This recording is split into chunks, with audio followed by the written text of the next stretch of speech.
거의 될 뻔했던 인수, 사랑, 그리고 가족의 믿음. 여러분, 인생이 가장 잔인한 순간이 언제인지 아세요? 조금만 더 했으면 됐는데 라는 말을 듣는 순간입니다. 이지혁은 친구를 믿었고 가족은 그를 믿었는데요. 그 믿음 한 조각이 배신으로 돌아온 지금 누군가는 전부를 잃고 누군가는 모든 것을 숨기려 합니다. 오늘 우리가 함께 볼 이야기는 실패한 인수전이 아니라 바로 이 될 뻔했던 기적을 진짜로 만들기 위해 누가 어디까지 무너지고 어디까지 버텨보는지에 대한 이야기입니다.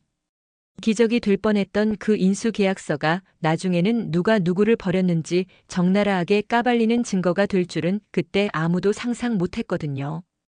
AP그룹 인수전이 깨진 다음 날 이지혁은 그냥 잠든 게 아니라 거의 쓰러진 상태로 누워 있었는데요. 아버지는 방문 앞에서 몇 번이나 숨을 골랐다가 문을 닫았고 어머니는 밥상을 차려놓고도 깨우지 말자 저의 체면도 있지 하면서 조용히 물만 갈아주고 나왔습니다. 할머니는 괜히 손주 방 앞에서 기침 한번 큰 소리로 해보았다가 안에서 아무 반응이 없으니까 혼잣말처럼 중얼거렸죠. 정말 되는 줄 알았는데. 진짜로 될 줄 알았는데. 지혁이 저놈이 더 힘들 거야. 그 말이 참 묘했었어요. 잘못한 것도 없는데 너무 열심히 믿었던 사람일수록 더 크게 무너진다는 걸 어른들은 다 알고 있었던 거죠. 박성재는 그날 회사 주차장에 차를 세워두고 한참을 못 내렸습니다. 어젯밤 어머니 고성이가 건넸던 짧은 말이 귀에서 안 떨어지더라고요. 우리가 미는 사람은 너야, 성재야. 괜한 감정 때문에 지혁이한테 판을 넘겨줄 순 없지. AP 인수에 필요한 정보를 빼돌리라고 직접 말한 적은 없는데 고성이는 언제나 그랬듯이 말 안 해도 알지. 라는 식이었고 성재는 그 눈치를 너무 잘 알아듣는 아들이었고요. 결정적인 순간에 투자자에게 부정적인 정보를 흘린 것도 경쟁 쪽 검토 보고서를 슬쩍 넘긴 것도 다 성재 손에서 나갔습니다. 그리고 오늘 그 결과를 자기 눈으로 확인한 거죠. 친구가 침대에서 일어나지 않는다는 소식으로 말이죠. 그런데 문제는 그 전날 잔디 위에서 김밥을 쏟아놓고 웃던 이수빈의 얼굴이 계속 따라다녔다는 겁니다. 도시락을 열면서 수빈이 했던 말이 있었습니다. 나 오빠한테 잘 보이고 싶어서. 그게 애교처럼 들릴 때는 괜찮았는데 AP 인수가 깨지고 나서 다시 떠올려 보니까 그 말이 꼭 자기 멱살을 잡고 흔드는 것 같았어요. 나는 누구한테 잘 보이려고 누구를 어디까지 밟았을까? 정순이는 조용히 은호를 바라보고 있었습니다. AP 인수에 들어갈 자금 일부가 자기 쪽에서 나갈 예정이었다는 걸 집안 누구에게도 말하지 않았었는데요. 인수가 깨지는 순간 그 뒤에 무슨 냄새가 나는지 제일 먼저 알아차린 사람도 정순이었습니다. 과거 박진석 회장에게 당했던 일, 그때 묵혔던 서류들과 사람들의 얼굴이 머릿속에서 줄줄이 떠올랐습니다. 어머니, 그만 잊어도 되잖아요. 왜 또 그 사람들 때문에 마음 쓰는데요? 은호가 그렇게 말해도 정순이는 눈을 피하면서 대답했죠. 이번엔 그냥 잊고 넘어갈 일이 아니더라. 내 선배가 내 선배 아버지가 괜히 꼽힌 게 아니야. 그 말이 이상하게 걸렸습니다. 은호는 엄마가 AP 인수에 얼마나 깊게 연관되어 있었는지 몰랐거든요. 그저 믿을 만한 분이 도와주신대라는 정도의 말만 지혁에게 들었었죠. 그런데 엄마의 표정은 단순한 응원이 아니라 오래 준비한 판이 틀어진 사람의 얼굴에 가까웠습니다. 한편 이수빈은 집에 돌아와서도 계속 멍했는데요. 피크닉도 김밥도 커플석 예매도 다 자기 혼자 데이트라고 이름 붙였던 거라는 걸 너무 늦게 깨달았죠. 그런데 마음이 상한 것보다 더 기분 나쁜 건 오빠 이지혁의 인수 소식이 깨진 타이밍과 박성재의 태도가 이상하게 겹쳐 보였다는 점이었습니다. 성재가 전화를 받던 순간들 말끝을 흐리며 자리를 피하던 눈빛, 될 뻔했는데요 라고 박진석에게 말하던 톤. 수빈은 원래 남의 마음을 잘 읽는 타입이었는데요. 이번엔 그 감각이 자기 사랑보다 오빠의 위기를 먼저 포착했습니다. 저 오빠 뭔가 아는 것 같은데. 그때부터 수빈은 박성재의 말버릇 하나까지 곱씹기 시작합니다. 며칠 뒤 결국 이지혁은 거칠게 눈을 떴습니다. 휴대폰을 켜자 미처 읽지 못한 메시지가 쏟아졌죠. 사업 파트너들의 원망, 직원들의 불안, 괜찮냐는 형식적인 안부들 사이에 딱 2개의 메시지가 눈에 들어왔습니다. 하나는 은호가 보낸 선배, 오늘은 그냥 쉬어요. 우리 카페 말고 제가 찾아갈게요. 두 번째는 성재가 보낸 지여가 미안하다. 나중에 설명할게. 설명? 미안? 이지혁은 그 두 단어에서 묘한 이질감을 느꼈습니다. 왜 미안하지? 내 돈 아니랬잖아. 내 책임 아니라며? 그때 문이 열리고 어머니가 얼굴을 내밀었습니다. 일어나면 엄마부터 부르라니까 얘는. 물 좀 마셔. 그렇게 물을 받아들고 있는 사이 이상철의 목소리가 거실에서 들렸습니다. 지혁이 인수될 뻔했다며. 되는 줄 알고 내가 괜히 기대를 했나 봐. 그 말이 너무 조용하게 꽂혀서 오히려 더 아프게 들렸습니다.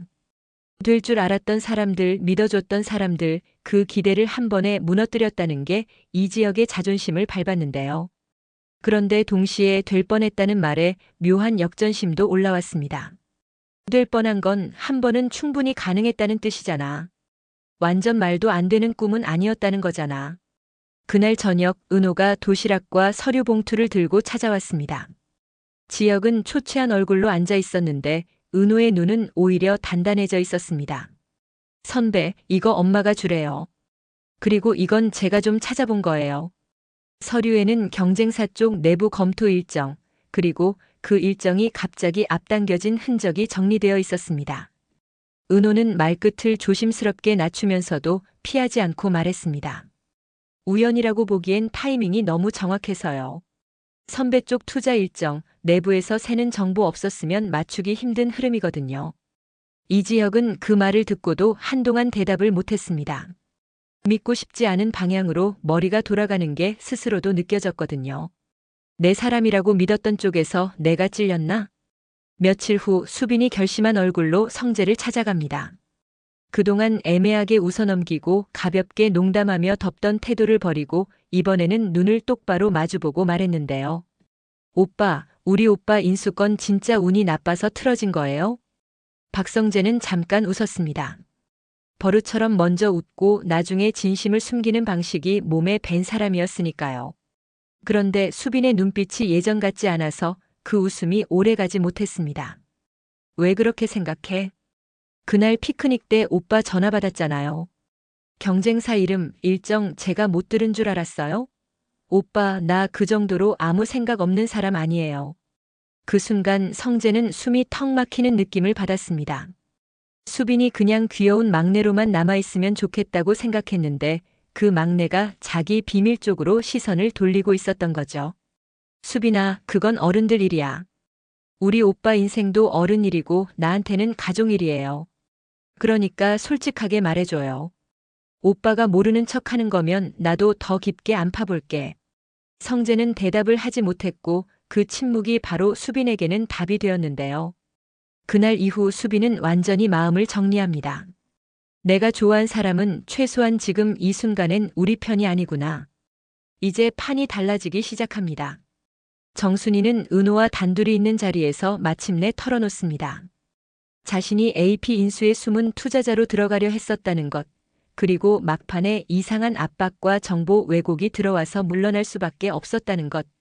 그 과정에서 들었던 몇 개의 이름 중 하나가 낯익게도 고성희였다는 것.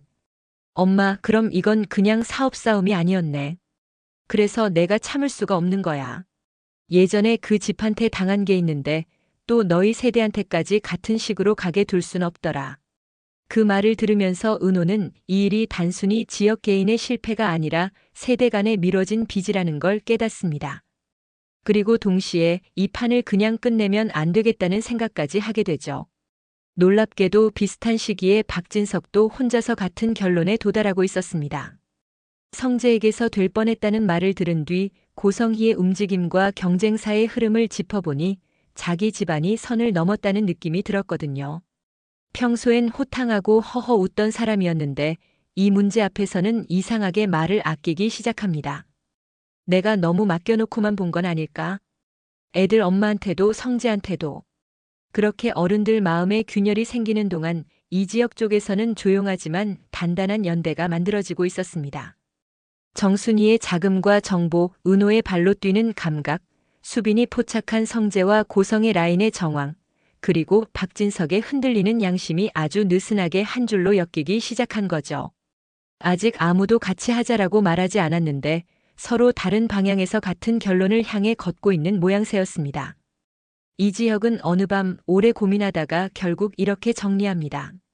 한 번 될 뻔했다는 건 구조가 아예 틀린 게 아니라는 거예요. 사람만 잘 고르면 두 번째 판은 진짜로 만들 수 있다는 얘기죠. 그 말에 은호는 씩 웃으면서도 진지하게 묻습니다. 그럼 이번에는 누구를 믿을 건데요? 이지혁은 잠시 망설이다가 이전과는 조금 다른 이름들을 떠올립니다. 조건 대신 눈을 보고 말할 수 있는 사람들. 빚이 아니라 선택으로 연결된 사람들. 정순이, 은호, 수빈, 그리고 언젠가 선을 넘지 않겠다고 마음먹을지 모르는 박진석까지. 반면 성재는 점점 더 궁지로 몰립니다. 고성이는 아들에게 말합니다. 이제 돌아가기 늦었어. 내가 한 선택이야. 그 애들 편에 서고 싶으면 우리 집안이랑도 싸울 각오해야 돼. 그 말이 너무 노골적이어서 오히려 웃음이 나올 지경인데 성재는 웃지 못합니다. 머릿속에는 수빈의 눈물이 맴돌고 마음속에는 지역의 그게 왜 궁금하지?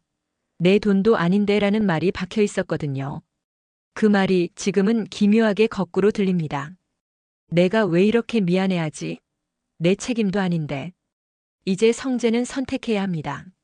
어머니의 편에 남아서 자신이 저지른 일을 끝까지 숨길 것인지 아니면 언젠가 지역과 수빈 앞에 서서 그때 내가 틀렸어요 라고 말할 것인지. 이 모든 흐름의 중심에 있는 말은 여전히 하나입니다. 될 뻔했어요. 될 뻔했던 인수. 될 뻔했던 우정. 될 뻔했던 사랑. 될 뻔했던 정의.